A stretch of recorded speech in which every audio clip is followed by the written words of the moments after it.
ঠিক আছে, তাহলে আজকে সেশন আমরা শুরু করি। আমাদের 2009 এর এমসিকিউ অ্যানালাইসিস চলছিল ডব্লিউবিসিএস মেইনস পেপারে, যেখানে আমাদের অলরেডি দুটো সেশন হয়ে গেছে। যারা নতুন তাদের চিন্তা নেই, তো এগুলো আবার রিপিট হবে। অনলাইনের ক্লাস সবসময় সাইক্লিক্যাল ওয়েতে চলতে থাকে, তো কোনো অসুবিধা নেই। তো আজকে আমাদের থার্ড পার্ট, আজকে আরো 30-20টা প্রশ্ন আমরা অ্যানালাইজ করব 2019-এ। তোমরা জানো আমি প্রথম থেকে বলে এসেছি যে 2019-এ অনেক কিছু আমাদের শেখার আছে, কারণ 2019-এর কোয়েশ্চেন সব থেকে কঠিন কোয়েশ্চেন গুলোর মধ্যে। ডাব্লিউবিসিএস এর কারো সাউন্ড অন করা আছে? 2019-এর কোয়েশ্চেন ডাব্লিউবিসিএস এর কোয়েশ্চেন গুলোর মধ্যে ডাব্লিউবিসিএস এর হিস্ট্রিতে সব থেকে কঠিন ইকোনমিক্স প্রশ্ন এসেছিল।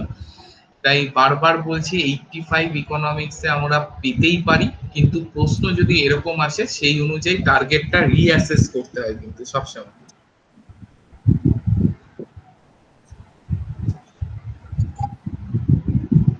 সাউন্ড অন করবে না কেউ, সাউন্ডটা মিউট করে রাখবে, বারবার সাউন্ড অন হয়ে যাচ্ছে। তাহলে শুরু করছি আমরা আমাদের অ্যানালাইসিস। আজকের প্রথম প্রশ্ন দেখি কার কাছ থেকে 141, কার কাছ থেকে অ্যান্সার আসে। সবাই জানো, সবাই এটা পড়েছো, এমআইসিআর কোড। এমআইসিআর কোডে কতগুলো ডিজিট থাকে? মানস 9, অনির্বাণ 9, রিক 9। আচ্ছা, এমআইসিআর কোডটা কি জানা আছে তো? Magnetic ink character recognition. যারা ক্লাস করছো তারা তো জানোই। হ্যাঁ, বাসুদেব, নির্মল একদম ঠিক আছে। এমআইসিআর কোড যেটা চেকের ক্ষেত্রে ব্যবহার করা হয়, চেকের আইডেন্টিফিকেশনের জন্য এটা ব্যবহার করা হয়। এটা হচ্ছে একটা কোড থাকে, কোডটা কি দিয়ে, একটা কালো রঙের কালি দিয়ে ঢাকা থাকে। এই কালিটা হচ্ছে আয়রন অক্সাইড। কোডটা আয়রন অক্সাইড দিয়ে ঢাকা থাকে। এটা হচ্ছে চেকের ইন্ডিভিজুয়ালিটি বজায় রাখার জন্য এই এমআইসিআর কোডটা ব্যবহার করা হয়। ঠিক আছে? হ্যাঁ, এটা হচ্ছে আয়রন অক্সাইড দিয়ে ঢাকা দেওয়া একটা কোড, যে কোডটার টোটাল 9খানা ডিজিট থাকে। তোমরা জানো আমি 9টা ডিজিটের ভাগও বলে দিয়েছিলাম আইপিএসসি এমআইসিআর এর ক্ষেত্রে। 9টা ডিজিট যে এমআইসিআর কোডে থাকে, তার প্রথম যে 3টে ডিজিট সেটা থাকে কি সিটি কোড। সেটা হচ্ছে সিটি কোড, কোন সিটিতে ব্রাঞ্চটা আছে সেই সিটি কোড হিসেবে থাকে। নেক্সট যেটা 3টে থাকে সেটা হচ্ছে ব্যাংক কোড থাকে, কোন ব্যাংক মানে এসবিআই না ইউবিআই, সেই ব্যাংকের কোড থাকে। কোন চ্যাপ্টারের কোয়েশ্চেন না সঞ্জু, এটা হচ্ছে 2019-এর মেইনস এর কোয়েশ্চেন, ডাব্লিউবিসিএস মেইনস এর কোয়েশ্চেন, মিলিয়ে মিশিয়ে আছে সব চ্যাপ্টারে। তো প্রথম 3টা হচ্ছে সিটি কোড, তারপরে 3টা হচ্ছে ব্যাংক কোড, আর লাস্ট 3টে যে থাকে, লাস্ট 3টা হচ্ছে ব্রাঞ্চ কোড থাকে। ভীষণ ইম্পর্টেন্ট, লাস্ট 3টে কিন্তু ব্রাঞ্চ কোড থাকে। এই হচ্ছে টোটাল 9খানা ক্যারেক্টার। তো আমার হবে MICR is a 9 digit code, যেটা চেকস কে আইডেন্টিফাই করতে ব্যবহার করা হয়। ও আচ্ছা, এইটা কোন চ্যাপ্টারের কোয়েশ্চেন? সরি সরি, এটা হচ্ছে ব্যাংকিং স্ট্রাকচারের কোয়েশ্চেন।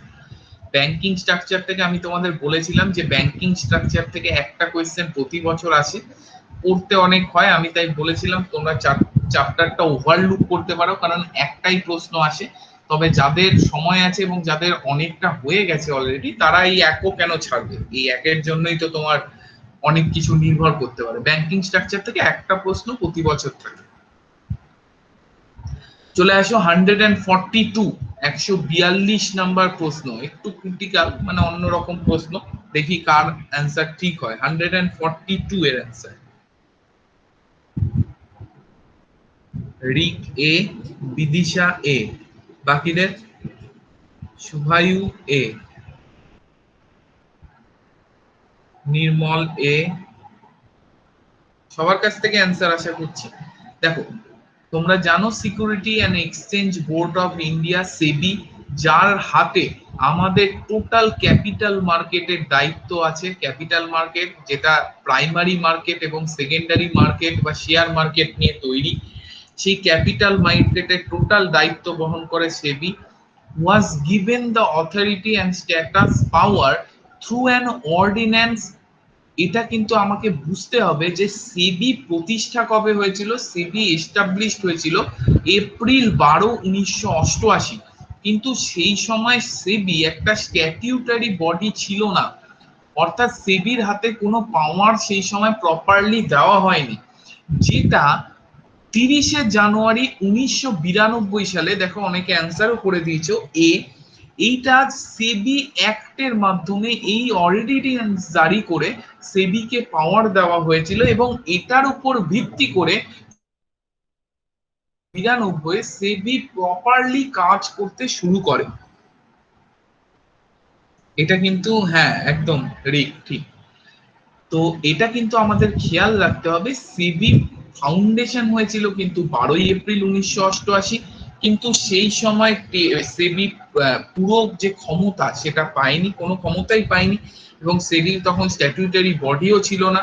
জানুয়ারি 30, 1992 অর্ডিন্যান্স যার উপরে, যেটাকে সেবি অ্যাক্ট বলা হয়, এর মাধ্যমে সেবি ক্ষমতা পেয়েছে, এবং ফেব্রুয়ারি মাসের 1992 থেকে সেই ক্ষমতার প্রয়োগ করা সেবি শুরু করে। সেবির আন্ডারে টোটাল ক্যাপিটাল মার্কেট আছে। তোমরা জানো সেবির হেডকোয়ার্টার কোথায়? হেডকোয়ার্টার হচ্ছে মুম্বাইয়ে। আর সেবির এখন হেড কে আছে সবাই জানো, আমি আরেকবার ঝালিয়ে দিই, এখন হেড আছে হচ্ছে অজয় ত্যাগী।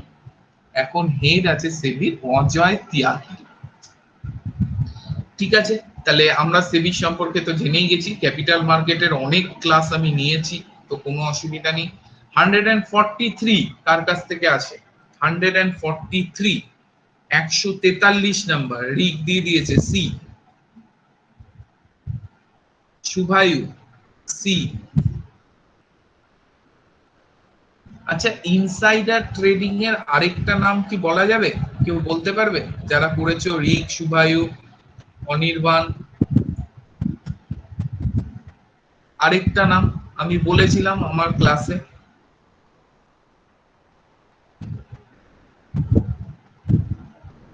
আচ্ছা বলছি, দা ইললিগাল প্র্যাকটিস। রিক এখানে এটা খেয়াল করো, তুমি যেটা বললে ওটা হচ্ছে প্র্যাকটিসটাকে বলে। Illegal practice of trading on stock exchange to one's own advantage through having access to confidential information is known as. পরিষ্কার যে ইললিগাল ট্রেডিং যেটা চলে স্টক এক্সচেঞ্জে, সেটা অ্যাডভান্টেজ করে বিভিন্ন জায়গা থেকে ইনফরমেশন চুরি করে, যেটা জেনারেল ট্রেডিং আওয়ার তার বাইরে গিয়ে যে ইনফর্মাল ট্রেডিংটা চলে, সেটাকে কি বলা হয়? সেবির এই ট্রেডিংটাকে, যে এই শেয়ার মার্কেটের স্টকের এই ট্রেডিংটাকে, এটাকে বলা হয় ইনসাইড ট্রেডিং। খুব গুরুত্বপূর্ণ, আমি অনেক কিছু বলেছিলাম এটা নিয়ে। তো ইনসাইড ট্রেডিং হচ্ছে কি, যেটা লিগ্যাল নয়, ইললিগাল, এবং সেবি লিগ্যাল টাইমের বাইরে হয়, অর্থাৎ স্টক মার্কেট খোলার যে লিগ্যাল টাইম তার বাইরে ইনফরমেশন চুরি করে হয়, সেটাকেই বলা হয় কি ইনসাইড ট্রেডিং। আচ্ছা, ইনসাইড ট্রেডিং যখন করছি, তাই এইগুলো আমরা দেখে নিই। বুল বুল মার্কেট কোনটাকে বলে সবকটাই দেখে নিই, প্রত্যেকটাই খুব ইম্পর্টেন্ট টার্ম। বুল মার্কেট কোনটাকে বলে? বুল মার্কেট, বুল মানে কি? ষাঁড়, সবাই জানো, তাও আমি ঝালিয়ে দিচ্ছি। ষাঁড় মানে শক্তিশালী, অর্থাৎ ইন ফিউচার মার্কেট শক্তিশালী হবে ভেবে, ফিউচারে মার্কেট থেকে অনেক টাকা পাওয়া যাবে, মার্কেট শক্তিশালী হবে ভেবে সবাই যখন শেয়ার কেনার পেছনে ঝাঁপায়, তখন সেই মার্কেটটাকে বুল মার্কেট বলে, অর্থাৎ মার্কেট আপলিফট হচ্ছে, ভবিষ্যতে মার্কেট উঠবে ভেবে, ইন ফিউচার মার্কেট ভালো পরিস্থিতিতে যাবে দেখে সবাই যখন একসাথে শেয়ার কেনার জন্য ঝাঁপায়। একদম শুভায়ু, কার্ভ ডিলিং, এটাই শুনতে চাইছিলাম। ইনসাইড ট্রেডিং এর আরেকটা নাম হচ্ছে কার্ভ ডিলিং। কি বললাম? ফিউচারে মার্কেট ভালো জায়গায় পৌঁছাবে ভেবে যখন সব মানুষ, সব কাস্টমার শেয়ার কেনার দিকে লাফায়, তখন সেই মার্কেট কন্ডিশনটাকে বলে বুল। আর বিয়ার মার্কেট কন্ডিশন কি? যখন ইন ফিউচার মার্কেট পড়ে যাবে ভেবে সবাই নিজের শেয়ারটাকে বিক্রি করে দিতে চায়, সেইটাকে বলে বিয়ার মার্কেট। কি বললাম? বুল মার্কেট কোনটা? বুল মার্কেট হচ্ছে ভবিষ্যতে মার্কেট ভালো কন্ডিশনে যাবে সেই ভেবে সবাই যখন শেয়ার কিনতে যায়, মার্কেট তখন বুল মার্কেট, অর্থাৎ মার্কেট ষাঁড় হয়ে গেছে, শক্তিশালী হয়ে গেছে। আর বিয়ার মার্কেট কি? ভবিষ্যতে মার্কেট পড়ে যেতে পারে ভেবে সবাই যখন নিজের শেয়ার বিক্রি করে টাকা গুছিয়ে নিতে চায়, তখন সেই পরিস্থিতিটাকে বলে বিয়ার মার্কেট। এখানে আছে আইপিও। আইপিও তোমরা জানো, আইপিও হচ্ছে প্রাইমারি মার্কেটে। কি বলেছি, কোন কোম্পানি সেবির রেজিস্ট্রেশন নেই, সেবির কাছে রেজিস্ট্রেশন নেই কোম্পানিটা, প্রথমবারের জন্য কোম্পানিটা যখন নিজেকে সেবির আন্ডারে রেজিস্টার করে, প্রথমবারের জন্য কোম্পানি নিজেকে সেবির আন্ডারে রেজিস্টার করে প্রথম যে শেয়ারটা শেয়ার মার্কেটে ছাড়ে, বা শেয়ার মার্কেটে তো না, প্রাইমারি মার্কেটে, ক্যাপিটাল মার্কেটে ছাড়ে, সেই শেয়ারটাকে বলে আইপিও। কি বললাম, একটা কোম্পানি সেবির কাছে রেজিস্টার্ডই না, সে প্রথমবারের জন্য নিজেকে সেবির আন্ডারে রেজিস্টার করে প্রথমবারের জন্য ক্যাপিটাল মার্কেটে নিজের শেয়ারটা ছাড়লো, সেই শেয়ারটাকে বলে, সেই প্রথমবারে রেজিস্টার্ড হওয়ার পর প্রথম শেয়ার কোম্পানি, সেইটাকে বলা হয় হচ্ছে আইপিও। ক্লিয়ার আশা করি। তাহলে এখানে আমাদের হবে ইনসাইডার ট্রেডিং। শুভায়ু এর আরেকটা নাম বলে দিয়েছে, এটাকে কার্ভ ডিলিং ও বলা হয়, কার্ভ ডিলিং। নেক্সট চলে যাচ্ছি পরের প্রশ্ন 144, দেখি কার কাছ থেকে অ্যান্সার আসে ফার্স্ট। 144 রিক দিয়ে দিয়েছে, শুভায়ু দিয়ে দিয়েছে। 144 কি বলেছে, এটা সবাই জানো, এটা কেউ ভুলতে পারে না, সত্যি রিক, এটা কেউ, এটা বলা যায় না। সেই সময় বর্ষাকাল ছিল, মানে বর্ষাকালের পর পর ছিল, যাই হোক, মাছ ফাছ খেতে পাচ্ছিলাম না, ইলিশ মাছ, টাকা পয়সা ছিল না, লোকে লাইন দিয়ে দিয়ে 24,000 টাকার চেক লিখে 2,000 টাকা পেয়েছে, কত ভয়ঙ্কর দিন। withdrawal of currency from circulation to ambas black market, specially 500 আর 1000 টাকার নোট ক্যান্সেল হয়েছিল, এবং সেই একই দিনে কিন্তু 500,000 টাকার নোট ক্যান্সেল হয়ে একই দিনে 500 আর 2000 টাকার নোট লঞ্চ হয়েছিল। মানে 500 টাকা ক্যান্সেল হয়নি, পুরনো 500 টাকা ক্যান্সেল হয়েছিল, তার বদলে নতুন 500 টাকা ইনভেস্টেড হয়েছিল, এবং 1000 টাকা ক্যান্সেল হয়েছিল, এবং তার বদলে 2000 টাকার নোট এসেছিল। ব্ল্যাক মানিকে, ব্ল্যাক যাতে টাকা না হয়। ব্ল্যাক কোন টাকা হয় না বলতো, এখানে একটা কনসেপ্ট বলি, হ্যাঁ, ব্ল্যাক কোন টাকা হয় না বলতো, যে টাকা তৈরি করতে অনেক টাকা খরচা হয়। মনে করো 100 টাকার নোট, ঠিক আছে, কোথায় গেল, হ্যাঁ, 100 টাকার নোট, 100 টাকার একটা নোট তৈরি করতে দেখা গেল 25 টাকা খরচ হচ্ছে, ঠিক আছে। তো 25 টাকা খরচ করে টাকাটা তৈরি করব, তারপর সেই টাকাটা সার্কুলেট করব, সেই সার্কুলেট করার জন্য পরিবহন করে অত রিস্ক নিয়ে নিয়ে যাওয়া, তার জন্য 25 টাকা আবার খরচা আছে, 50 টাকা তো খরচই হয়ে গেল। তারপর কি 100 টাকার নোট, মানে লাভ হলো আমার 50 টাকা, এইটুকু লাভের জন্য কেউ সার্কুলেট করে না, কেউ ব্ল্যাক করে না। ব্ল্যাক মানে কি, যখন ভুলভাল টাকা কখন তৈরি হয়, ব্ল্যাক মানি, বা যেটাকে ব্ল্যাক মানি কেস, তারপর রিস্ক নেয় কোন টাকার ক্ষেত্রে, 100 টাকার ক্ষেত্রে কেউ রিস্ক নেবে না, এইটুকু টাকার লাভের জন্য এত কেন রিস্ক নেব। বা যেগুলো তোমার ডুপ্লিকেট নোট তৈরি হয়, সেগুলো এত কম দামে তৈরি হয় না, কারণ 50 টাকা খরচাই হয়ে গেল, আর 50 টাকা লাভের জন্য আমি জীবনের রিস্ক নেব। কোনটার জন্য হয়, দেখো 2000 1000 টাকার নোট তৈরি করতে খরচ 25 টাকা, লাভ তাহলে 25 টাকা সার্কুলেশনের খরচ, লাভ কত টাকা। এটা তো ডুপ্লিকেট নোট, যদি আমি ব্ল্যাকও রাখি, 5টা নোট রাখলেই তো আমার 5000 টাকা রাখা হয়ে গেল, আর ওখানে কি 100 টাকার নোট 5টা রাখলে আমার 500 টাকা রাখা হবে, খুবই সমস্যা। তো যত বড় কারেন্সি হবে তত সেটা ব্ল্যাক হওয়ার সম্ভাবনা বেশি। তো এইভাবে ব্ল্যাক মার্কেটকে দূর করার জন্য, ব্ল্যাক কারেন্সিকে দূর করার জন্য এবং ডুপ্লিকেট কারেন্সিকে দূর করার জন্য আমাদের গভর্নমেন্ট কি করলো, 1000 টাকার নোট তুলে দিল, দিয়ে 2000 টাকার নোট চালু করলো। আমি এই তাৎপর্যটা আজও বুঝতে পারিনি, আমার খুব জীবন জিজ্ঞেস করার ইচ্ছা কাউকে, যে মানে যারা ভেবেছে থিঙ্কিং, এটা তো গভর্নমেন্ট ভাবে না, বিশাল ইকোনমিক ব্রেন আছে এগুলোর পিছনে থাকে, গভর্নমেন্ট এইগুলো ডিসিশন নেয় না, তো কি ভেবে নিল আমি এটা এখন আজ অব্দি উদ্ধার করতে পারিনি। যাই হোক, তো এটা হয়েছিল কবে, এটা হয়েছিল 8 নভেম্বর, বলেই দিয়েছে ডেট, 8 নভেম্বর 2018 এ এটা হয়েছিল, 8ই নভেম্বর 2000,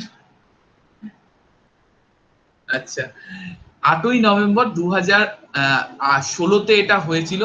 তো এটা খেয়াল রাখতে হবে 8ই নভেম্বর 2016-তে কি টাকা 500 আর 1000 টাকার নোট উইথড্র হয়েছিল, আবার নতুন 500 টাকা 2000 টাকার নোট চালুও হয়েছিল, দুটোই কিন্তু 8ই নভেম্বর 2016। এটা কিন্তু আমাকে খেয়াল রাখতে হবে। আমার জন্মদিনের আগের দিন, আমার জন্মদিন 9ই নভেম্বর ছিল, ঠিক তার আগের দিন ঘটনাটা ঘটেছিল। যাই হোক, চলে আসি 145, 145 নাম্বার, দেখি কার অ্যান্সার আসে। Rik B, Bidisha B, Abhijit B, বাকিদের কি বলেছে? A currency with a value that fluctuates as a result of countries political or economical আনসার্টেনিটি। যখন কোনো কারেন্সির ভ্যালু, কোনো দেশের কারেন্সির ভ্যালু তার পলিটিক্যাল এবং ইকোনমিক্যাল আনসার্টেনিটির জন্য ইন্টারন্যাশনাল কারেন্সির সাপেক্ষে দাম ওঠানামা করে বারবার। ইন্টারন্যাশনাল কারেন্সি কোনটা? ডলার। যে দেশ সব থেকে বেশি দেশের সাথে এক্সপোর্ট ইম্পোর্টে জড়িত, সেই দেশের কারেন্সি হচ্ছে ইন্টারন্যাশনাল কারেন্সি। আমেরিকা এখন সব থেকে বেশি দেশের সাথে এক্সপোর্ট ইম্পোর্টে জড়িত বলে আমেরিকান ডলার হচ্ছে এখন ইন্টারন্যাশনাল কারেন্সি। তো এই ইন্টারন্যাশনাল কারেন্সি সাপেক্ষে যে দেশে যেখানকার কারেন্সি বারবার ওঠানামা করে, যেমন ভারতের কারেন্সি কোনো সময় 70 টাকা, কোনো সময় 65 টাকা, কোনো সময় 80 টাকা, এই যে ফ্লাকচুয়েট করছে, এই ধরনের কারেন্সিকে বলা হয় সফট কারেন্সি। আর যে কারেন্সি ফ্লাকচুয়েট করে না, নিজেকে ধরে রাখে, সেই কারেন্সিকে বলা হয় হার্ড কারেন্সি, যেটা আমাদের ড্রিম হার্ড কারেন্সিতে পৌঁছানো। কিন্তু আমরা এখনো সফট কারেন্সি, আমাদের দাম ওঠানামা করে, আমরা এখনো স্টেবল কারেন্সিতে আসতে পারিনি। তো সফট কারেন্সি আর হার্ড কারেন্সিটা দুটোই সংজ্ঞাটাও ক্লিয়ার হয়ে গেল। সফট কারেন্সি কোনটা? যেটা ওঠানামা করে ইন্টারন্যাশনাল কারেন্সির সাপেক্ষে। হার্ড কারেন্সি ওঠানামা করতে পারে, কিন্তু অনেক বেশি স্টেবল, খুব কমই করে। হ্যাঁ, ইউএস এর currency hard currency, euro hard currency, জাপানের ইয়েন হার্ড কারেন্সি, এগুলো সবকটাই হার্ড কারেন্সি। চলে আসো 146, 146, দেখি কার অ্যান্সার হয়।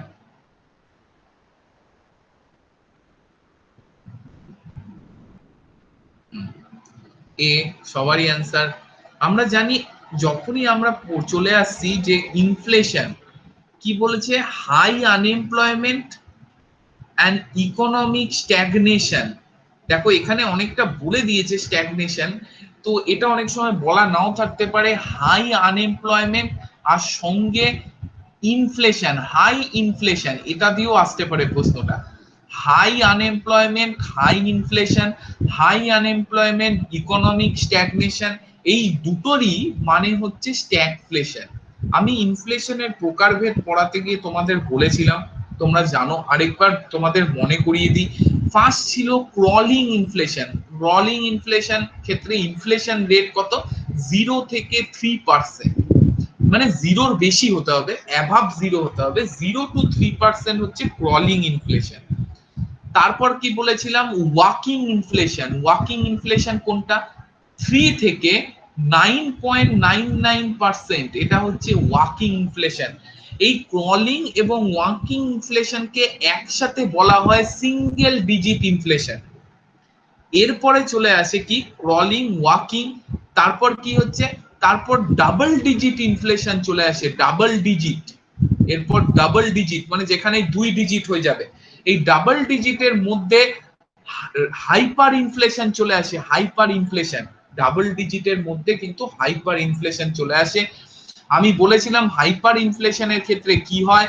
50% অ্যাভাব ইনফ্লেশন রেট। ইনফ্লেশন রেট যখন 50%-এর বেশি থাকে এবং রিলেটিভলি লঙ্গার টাইম এবং অনেক দিন ধরে থাকে, সরকার মানে বিভিন্ন রকম মেজার নিয়েও এটাকে মেকআপ করতে পারে না, 50%-এর বেশি ইনফ্লেশন এবং বহুদিন ধরে আছে, এই ধরনের ইনফ্লেশনকে হাইপার ইনফ্লেশন বলে। হাইপার ইনফ্লেশন থেকে বাঁচার একটাই উপায়, সেটা হচ্ছে কারেন্সি চেঞ্জ করে নেওয়া, কারেন্সি সোয়াপ করে নেওয়া। ক্লিয়ার? যেটা এখন ইরান করছে, জানো তো, ইরান এখন কারেন্সি সোয়াপ করে নিচ্ছে, ওরা নতুন কারেন্সি নিয়ে আসছে। সেটা ওদের ছিল ইরানিয়ান রিয়াল, ওদের কারেন্সি ছিল ইরানিয়ান রিয়াল, এখন ওরা তোমারে চলে যাচ্ছে, এটা কিন্তু এবছরে পরীক্ষায় আসবেই।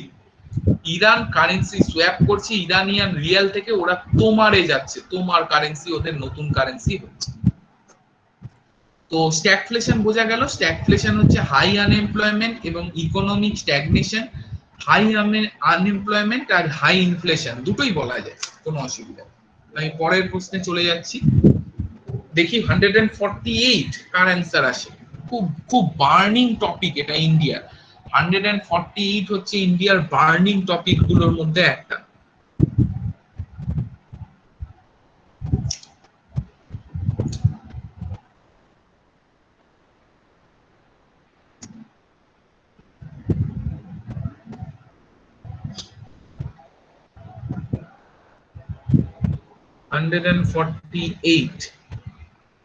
এ দিয়েছে রিক, শুভায়ু দিয়েছে বি।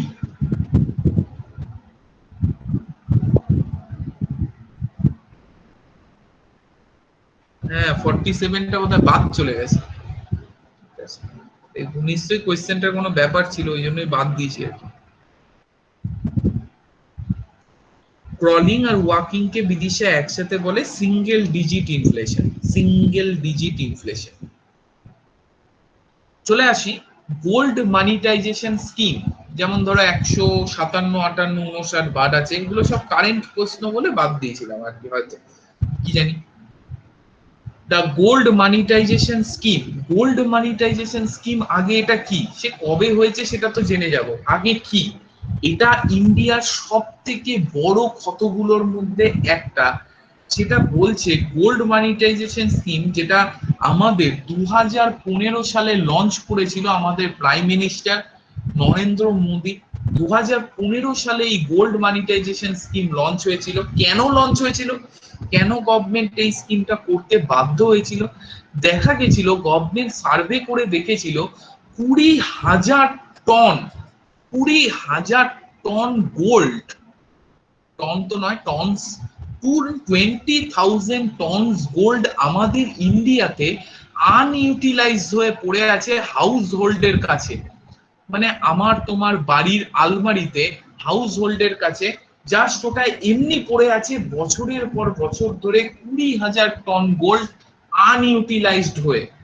অথচ তোমরা ফরেক্স মার্কেট পড়ার বা ফরেক্স রিজার্ভ পড়ার সাপেক্ষে বুঝেছো যে কোন দেশের কারেন্সি ভ্যালুয়েশন গোল্ডের ওপর কতটা নির্ভর করে, কারণ গোল্ড কিন্তু আমাদের ফরেক্স রিজার্ভ গোল্ডের উপর নির্ভর করে। ইন্ডিয়ার ফরেক্স রিজার্ভ তলানিতে, অথচ ইন্ডিয়াতে 20,000 টন গোল্ড আনইউটিলাইজ হয়ে ফালতু ফালতু লোকের আলমারিতে পড়ে আছে। ইন্ডিয়াকে 200 টন গোল্ড আমদানি করতে হয়েছিল সাউথ আফ্রিকা থেকে 2012 সালে। 200 টন গোল্ডের যে পেমেন্ট, সেটা ইন্ডিয়াকে সাউথ আফ্রিকাকে করতে হয়েছিল ডলারে।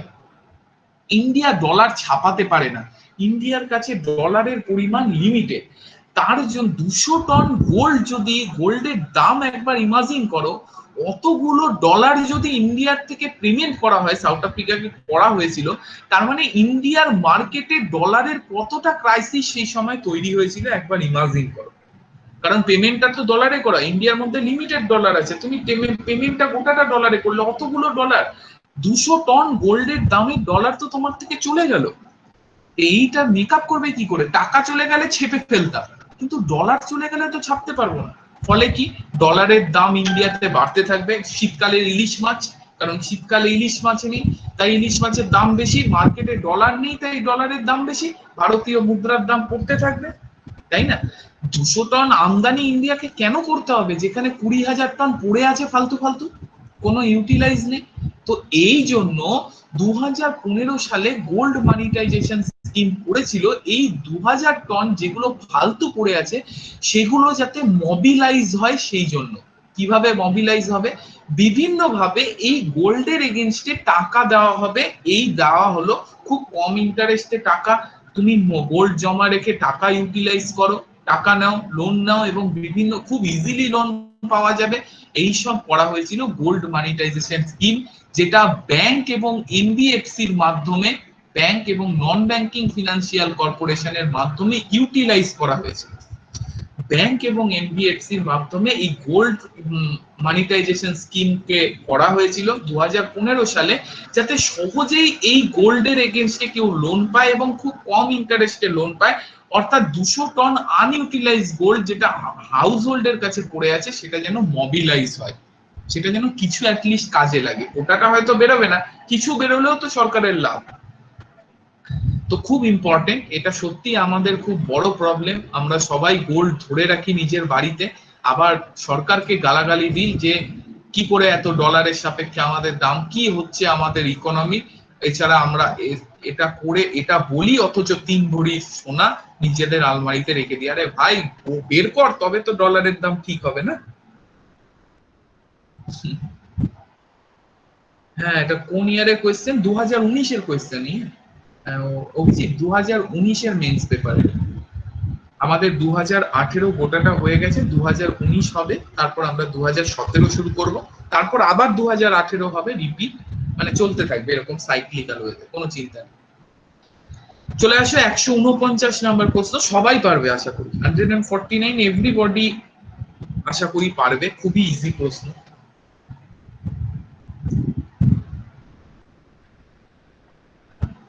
আচ্ছা, সঞ্জু কিছু কোয়েশ্চেন করেছে নাকি? হ্যাঁ সঞ্জু, আমরা টাকা দিয়ে ডলার কিনতে পারি তো, আমরা তো টাকা দিয়েই ডলার কিনি, টাকা দিয়েই ডলার কিনি।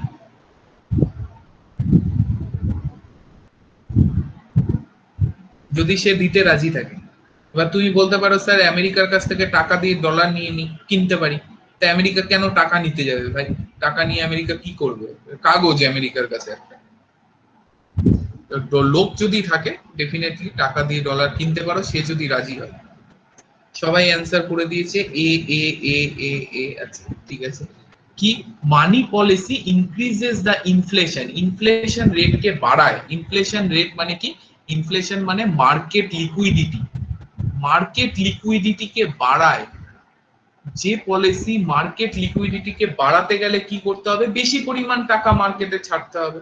তাহলে যে বেশি পরিমাণ টাকা মার্কেটে ছাড়ার অর্থ কি? যে জিনিসটা বর্ষাকালে ইলিশ মাছ, বর্ষাকালে ইলিশ মাছ বেশি পরিমাণে থাকে, তাই জন্য ইলিশ মাছের দাম কমে যায়। বেশি পরিমাণে টাকা মার্কেটে ছাড়া মানে কি? টাকার দাম কমে যাবে, তার মানে কি? চিপ হয়ে যাবে টাকা। এটাকেই বলে চিপ মানি পলিসি। ক্লিয়ার? আর যখন আমি টাকা ছাড়বো না, কম টাকা ছাড়বো, তখন কি? শীতকালে ইলিশ মাছ, ইলিশ মাছ নেই মার্কেটে, কম ছাড়ছি, তাই টাকাও তখন নেই মার্কেটে, ফলে দাম বেড়ে যাবে, তখন সেটাকে বলবে কি? ডিয়ার মানি পলিসি। ক্লিয়ার? যখন ইনফ্লেশন হয়, অর্থাৎ মার্কেট লিকুইডিটি গভর্নমেন্ট বাড়াতে চায়, তখন বেশি করে টাকা ছেড়ে দেয় মার্কেটে, বেশি টাকা ছেড়ে দিল, বেশি ইলিশ মাছ হয়ে গেলে ইলিশ মাছের দাম কমে যায়, ফলে কি? সেটা চিপ হয়ে যায়, তাই চিপ মানি পলিসি।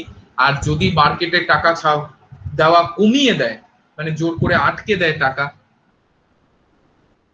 হ্যাঁ সেটা অবশ্য ঠিক। বর্ষা আমার বিদিশা আমার উদাহরণটা ঠিক হচ্ছে না, এখন তো বর্ষাকাল, এখনো ইলিশ মাছ 700 টাকা কেজি। যাই হোক, এখন যাই ইকোনমিক্সে ওটা হয় না, কি আর করা যাবে, ইকোনমিক্সে ঠিকই আছে। আর ডিয়ার মানি পলিসি কি? যখন মার্কেট লিকুইডিটি বাড়ানোর জন্য বেশি পরিমাণে টাকা, কম পরিমাণে কমানোর জন্য কম পরিমাণে টাকা ছাড়া হয়, তখন টাকার দাম বেড়ে যায়, তখন সেটাকে বলে ডিয়ার মানি পলিসি। চলে আসো 150, সবাই জানো এইটা তো নিয়ে আমি প্রচুর পড়িয়েছি, গোটা একটা ক্লাস করেছি আমি এটা নিয়ে।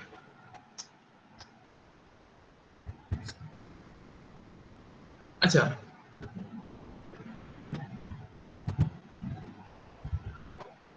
আচ্ছা, মৌসুমী বলছে কি আচ্ছা মৌসুমী, হট মানি তো পুরো একটা আলাদা টপিক। ওটা আমাদের তো ক্লাসে গোটাটা মানে হট মানি পুরো ডিটেলস একদম আছে মানি। ওটা একটু ক্লাস দেখে নিও, কারণ হট মানি পড়াতে গেলে এখন অনেকটা টাইম লাগবে, হট মানি পুরো একটা আলাদা দিক। আর এটা বলে দিচ্ছি, হ্যাঁ এটা বলে দিচ্ছি যে ফিয়াট, এটা ফ্ল্যাট নয়, ফিয়াট হবে। ফিয়াট মানি, হ্যাঁ হট মানিটা তুমি একটু দেখে নিও, কারণ হট মানিটা অনেক বড় জিনিস। অন্যদিকে ফিয়াট কারেন্সি বলে দিচ্ছি। ফিয়াট কারেন্সি হচ্ছে যেটা গভর্নমেন্টের ট্রাস্টের উপর চলে, গভর্নমেন্টের। হ্যাঁ হ্যাঁ হ্যাঁ, মানি মার্কেটে আছে। তো এগুলো যেটা গভর্নমেন্টের ট্রাস্টের ওপর চলে, অর্থাৎ কি? ভারতের কারেন্সি। আচ্ছা ভারতে মনে করো একটা 100 টাকার নোট, 100 টাকার নোটটার দাম কত? তোমার কাছে 100 টাকার নোটটার দাম কত? 100 টাকার নোট আর আনন্দবাজার পেপারের মধ্যে কাগজ, তার মধ্যে কি কোনো পার্থক্য আছে? তার মধ্যে কি কোনো স্যার আমি নিউ জয়েন করলাম আজ, কিভাবে আপনার রেগুলার ক্লাস? কেন নিউ জয়েন করে গেছে যখন নির্মল, তাহলে তো রেগুলার ক্লাস তো তুমি পেয়ে গেছো, তোমার অ্যাকাউন্ট হয়ে গেছে। যদি না হয়ে থাকে শ্রমিক স্যার দিয়ে দেবে, অ্যাকাউন্ট দিয়ে ঢুকবে, সমস্ত ক্লাস অলরেডি গোটাটাই দেওয়া আছে, চ্যাপ্টার ওয়াইজই দেওয়া আছে, প্রথম থেকে শেষ অবধি করবে আর লাইভ ক্লাসগুলো অ্যাটেন্ড করবে। আলাদা করে তোমাকে কিছু করতে হবে না, সবকিছু রেডি আছে, তুমি শুধু মন দিয়ে পড়াশোনাটা করবে, এভরিথিং ইজ রেডি। আচ্ছা, ফিয়াট কারেন্সি কি বলছিলাম? যেটা গভর্নমেন্টের ওপর, ট্রাস্টের ওপর চলে। আনন্দবাজার পেপারে আমরা কি দুপুরবেলা থালা রেখে ভাত খাই, কিন্তু 100 টাকা নোটে খাই না, কিন্তু দুটোই কিন্তু কাগজ এবং পার্থক্য নেই, কিন্তু এই কাগজটাকে গভর্নমেন্ট বলে দিয়েছে এই কাগজটার ভ্যালু 100, তাই জন্য তুমি এটাকে সম্মান দিচ্ছ। আসলে কিন্তু কোনো ভ্যালু নেই, গভর্নমেন্টের ওপর তোমার বিশ্বাস আছে বলে সেই কাগজটার তোমার কাছে ভ্যালু আছে। যেটা গভর্নমেন্টের ওপর ট্রাস্টে চলে সেটাকে বলে ফিয়াট কারেন্সি। ক্লিয়ার? আর হট কারেন্সিটা দেখে নেবে, সব ভালো করে বোঝানো আছে। আচ্ছা, 150-এ আমরা ছিলাম। বি নাম্বার, বি নাম্বার কি বলে দিয়েছে সবাই জানো, এটা প্রচুর পড়িয়েছি এটা আমি। The instruments issued by registered FII. FII মানে কি? এফআইআই মানে হচ্ছে ফরেন ইনস্টিটিউশনাল ইনভেস্টমেন্ট। তোমরা জানো কোনো কোম্পানি যদি আমাদের দেশে ইনভেস্ট করে, আমাদের দেশে ইনভেস্ট করে, আমাদের দেশের কোনো কোম্পানিতে ইনভেস্ট করে, ইনভেস্ট করে মানে কি? শেয়ার কেনার মাধ্যমে, এবং সেই ইনভেস্টটা 10%-এর বেশি যেন না হয়। এখন এটা 15% অবধি ছাড় দিয়েছে নির্মলা সীতারামন। মানে কোনো ভারতীয় কোম্পানির যদি আন্ডার 15%, 15% অবধি কোনো কোম্পানি শেয়ার কেনে, তবে সেটাকে ফরেন ইনস্টিটিউশনাল ইনভেস্টমেন্ট বলে।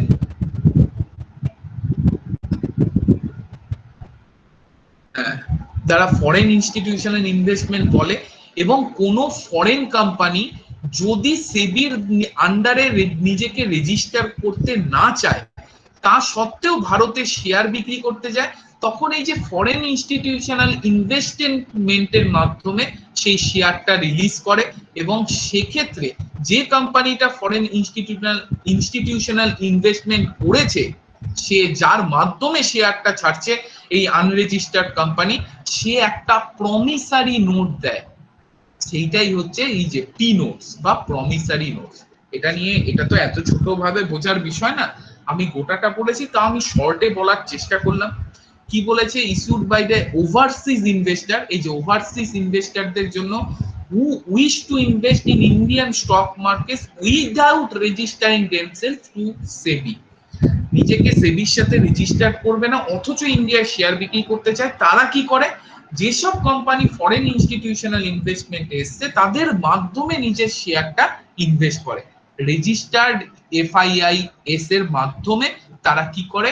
নিজের শেয়ার ছাড়ে, এবং তার বদলে কি পায়? প্রমিসারি নোট পায়। এটাকে বলে প্রমিসারি নোট। তাদের যে শেয়ারটা, এফআইআইটা প্রমিস দেয় সে যেন টাকাটা ফেরত পাবে। এই হচ্ছে প্রমিসারি নোট। অনেক বড় বিষয়, ডিটেলসে অলরেডি আছে। চলে যাচ্ছি পরের প্রশ্ন, 151। Find the odd one out. এটা সবাই পারবে। কি হবে? ইন্ডিয়ার টপ ইম্পোর্টস ইনক্লুড। ইন্ডিয়ায় কোনটা টপ ইম্পোর্ট অড বলেছে, তার মানে ইম্পোর্ট নয় কোনটা, সেটা বের করতে হবে। ইন্ডিয়ার টপ ইম্পোর্ট নয় কোনটা, সেটা বের করতে হবে, কারণ অড বের করতে বলেছে।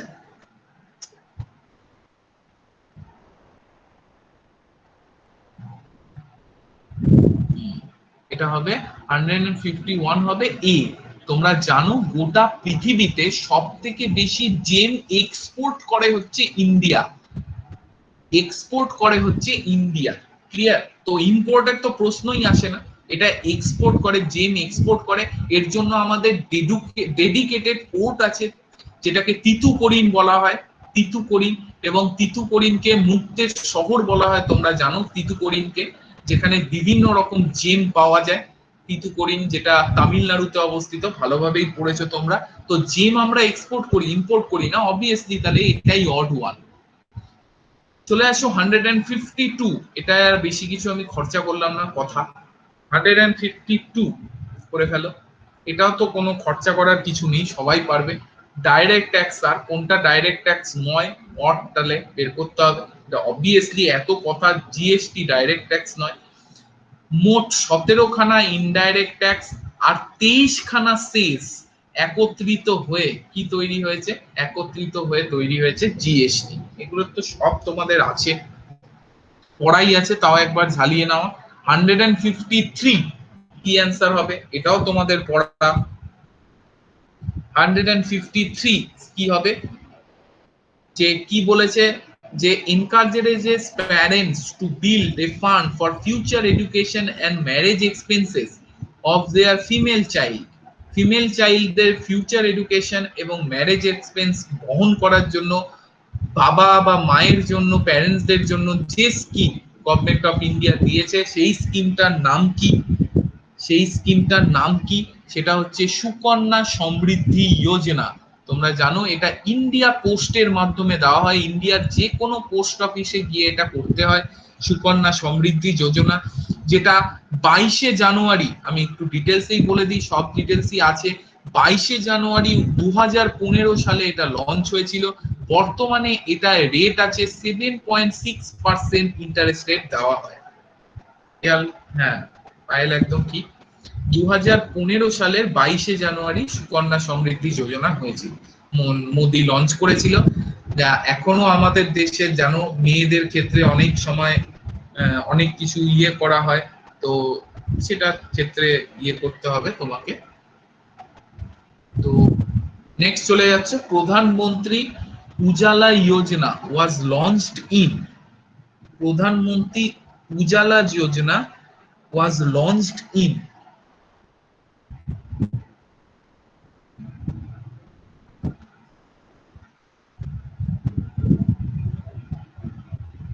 প্রধানমন্ত্রী উজালা যোজনা সি অ্যান্সার করেছে সবাই, 2016। প্রধানমন্ত্রী উজালা যোজনা, একটুখানি জিনিসটা বুঝে নিতে হবে। প্রধানমন্ত্রী উজালা যোজনা কিন্তু 2005-এও, সরি 2015-তেও হয়েছিল, 2016-তেও হয়েছিল। 2015-তে যেটা হয়েছিল সেটার বানানটা আলাদা, সেটা হচ্ছে উজালা, উজালা। আর 2016-তে যেটা হয়েছিল সেটা এই যে প্রশ্নে আছে উজ্জ্বলা, দুটো কিন্তু আলাদা স্কিম, খেয়াল রাখতে হবে। উজালা স্কিম যেটা 2015-তে হয়েছিল, সেটার ফুল ফর্ম হচ্ছে উন্নত।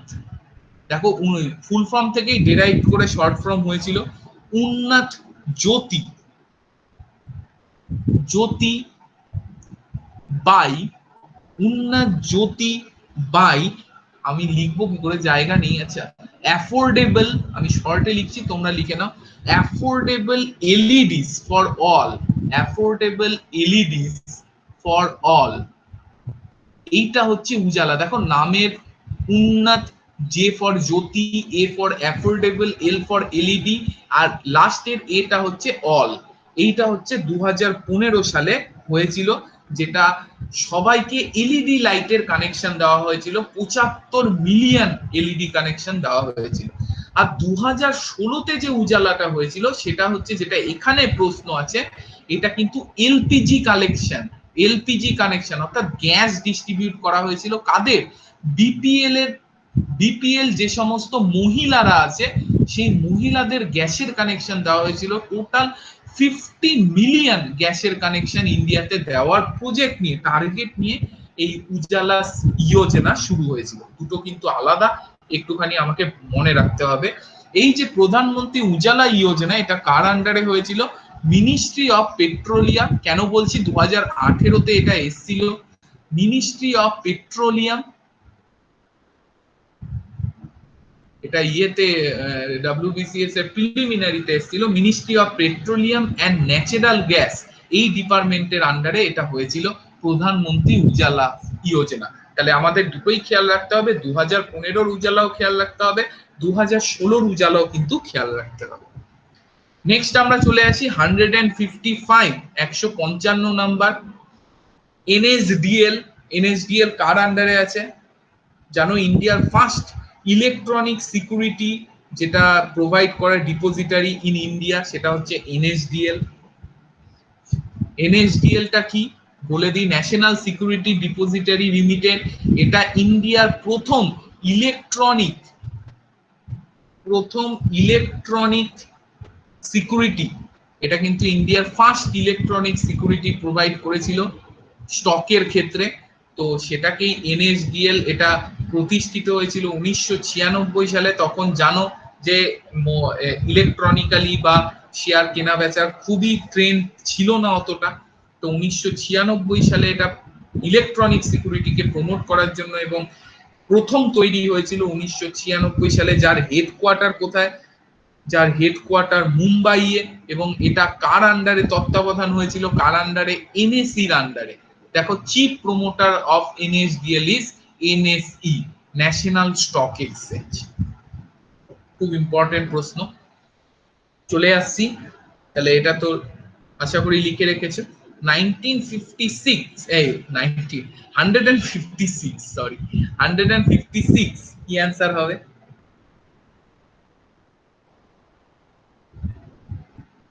রিক বলেছে বি।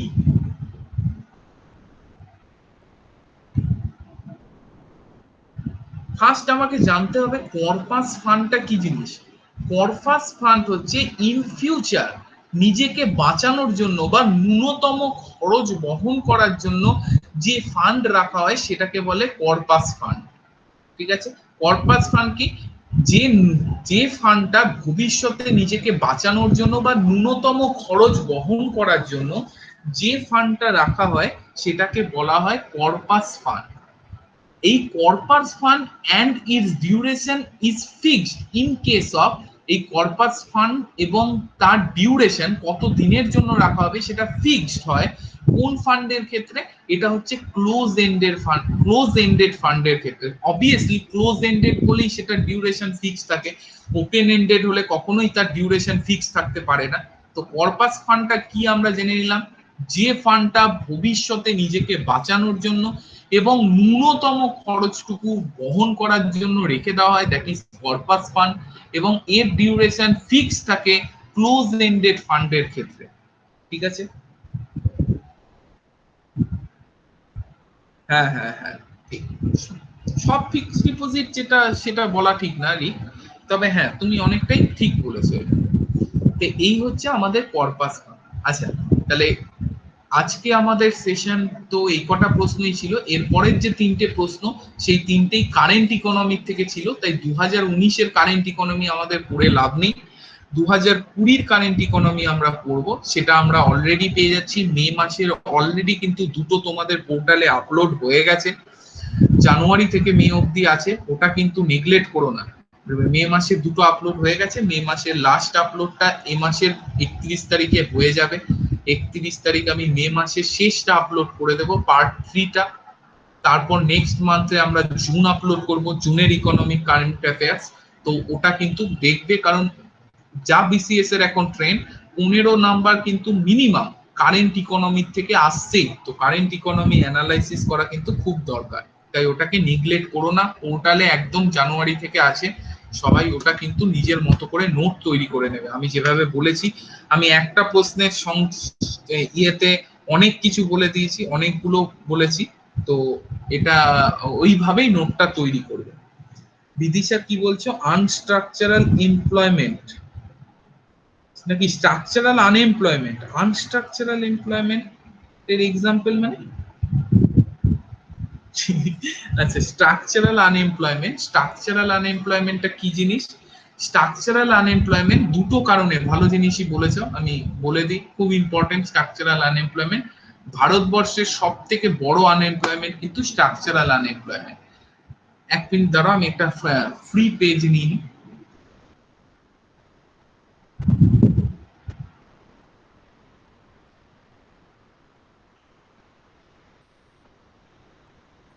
একটুখানি ওয়েট, আমি একটা ফ্রি পেজ নিই।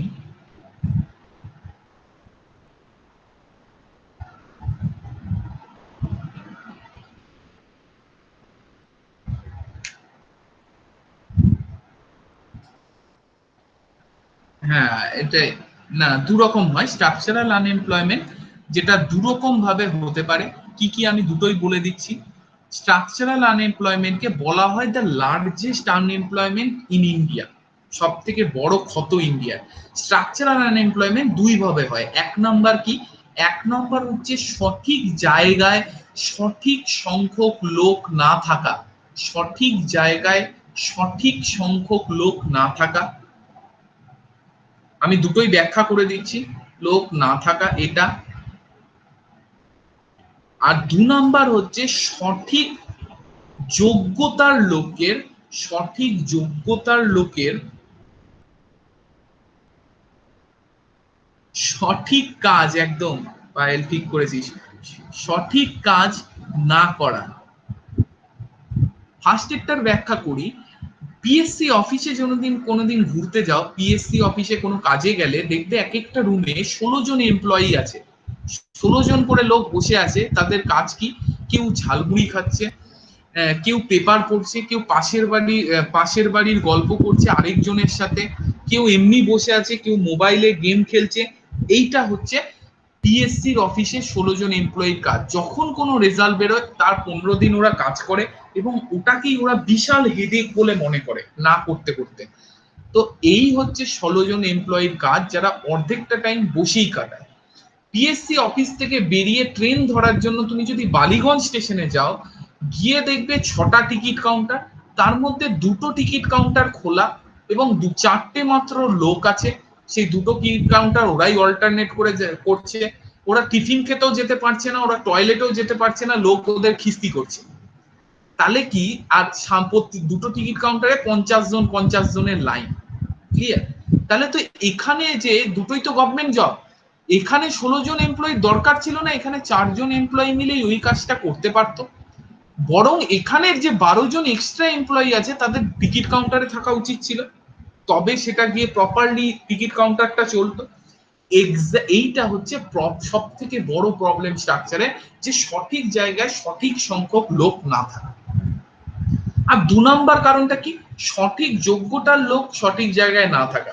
পিএসসি ক্লার্কশিপের পরীক্ষা দিয়ে তোমরা যখন পিএসসি ক্লার্কশিপ পাবে, কোন ডাব্লিউবিসিএস এর আন্ডারে কাজ করবে, ডাব্লিউবিসিএস টার বয়স 56 বছর, সে দেখবে মেলই পাঠাতে পারে না ঠিক করে, নিজের কম্পিউটার খুলে মেল পাঠাতে পারে না। সে তোমাকে বলবে বাবা আমার হয়ে এই মেলটা পাঠিয়ে দিও।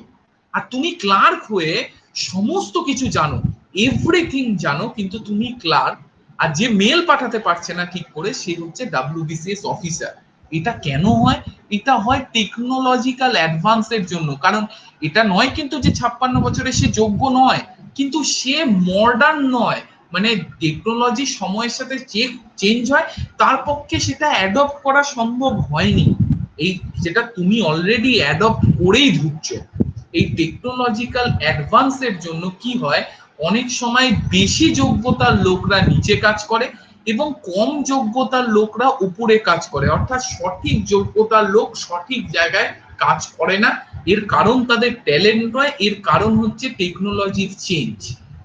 এই দুটো কারণ হচ্ছে, এই দুটো কারণে যে আনএমপ্লয়মেন্ট ক্রিয়েট হয় সেটাকে বলে স্ট্রাকচারাল আনএমপ্লয়মেন্ট। এটা কিন্তু বেকার থাকা না, কাজ করে বেকার থাকা, দ্যাট ইজ স্ট্রাকচারাল আনএমপ্লয়মেন্ট, যেটা ভারতবর্ষের সব থেকে বড় ক্ষত বলা হয়। হ্যাঁ, মেন কথা হচ্ছে মানুষ বলেই দিয়েছে মিসম্যাচ।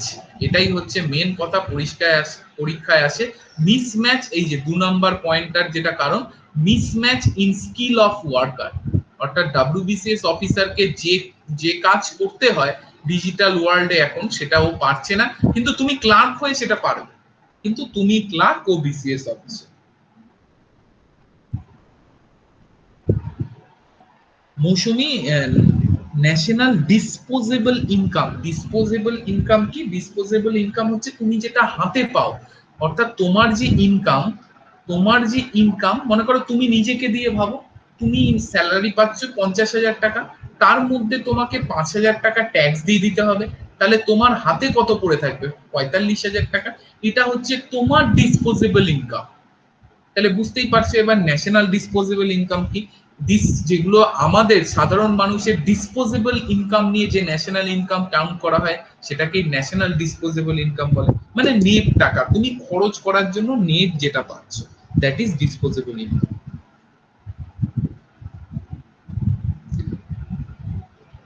ঠিক আছে, তবে আজকের সেশন এই অবধি থাক।